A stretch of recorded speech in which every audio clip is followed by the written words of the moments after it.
الرحیم نحمدہ و نصلی علی رسولہ الکریم۔ ہم قطر آئے ہوئے تھے تو اس وقت ہم قطر کے صحرا میں موجود ہیں اور ایک بڑا طویل سفر کرنے کے بعد ابھی ہم یہاں پر آئے ہیں اور انتہائی خطرناک اس کی چڑھائیاں اور اتار چڑھاؤ ہے، لیکن یہاں کے جو ڈرائیور ہیں ان کو مہارت ہوتی ہے، تجربہ ہوتا ہے، تو بڑے اچھے طریقے سے وہ لے کر آئے ہیں، لیکن ایک عام ڈرائیور کے لیے یہاں گاڑی چلانا تقریباً ناممکن ہی ہے۔ اب یہاں صحرا میں چلتے ہوئے جب انسان آتا ہے تو وہ اس کو محسوس ہوتا ہے، اس کو پتہ چلتا ہے، ایک تو اللہ کی قدرت دیکھتا ہے کہ اللہ تعالیٰ نے جہاں پہاڑ بنائے، سمندر بنائے، دریا بنائے، یہ صحرا بھی اللہ کی ایک عجیب شاہکار قدرت ہے۔ تو اس سے انسان کو محسوس ہوتا ہے اللہ تعالیٰ نے کس کس طریقے سے انسان کی سہولت کے لیے دنیا میں سہولیات اس کے لیے پیدا کی ہیں۔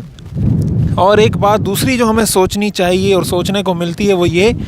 کہ صحابہ کرام رضوان اللہ علیہم اجمعین نے کس طرح اونٹوں پر چل چل کر ان صحرا کا سفر کر کر کے ہمیں دین کا پیغام پہنچایا، دنیا کے آخری کونے تک پہنچے، اپنا سب کچھ لٹایا، سب گھر بار لٹا کر اپنے ملک وطن کو چھوڑ کر ہم تک اسلام پہنچایا ہے۔ ہمیں اس اسلام کی بھی قدر کرنی چاہیے، صحابہ کرام کی بھی قدر کرنی چاہیے۔ والسلام۔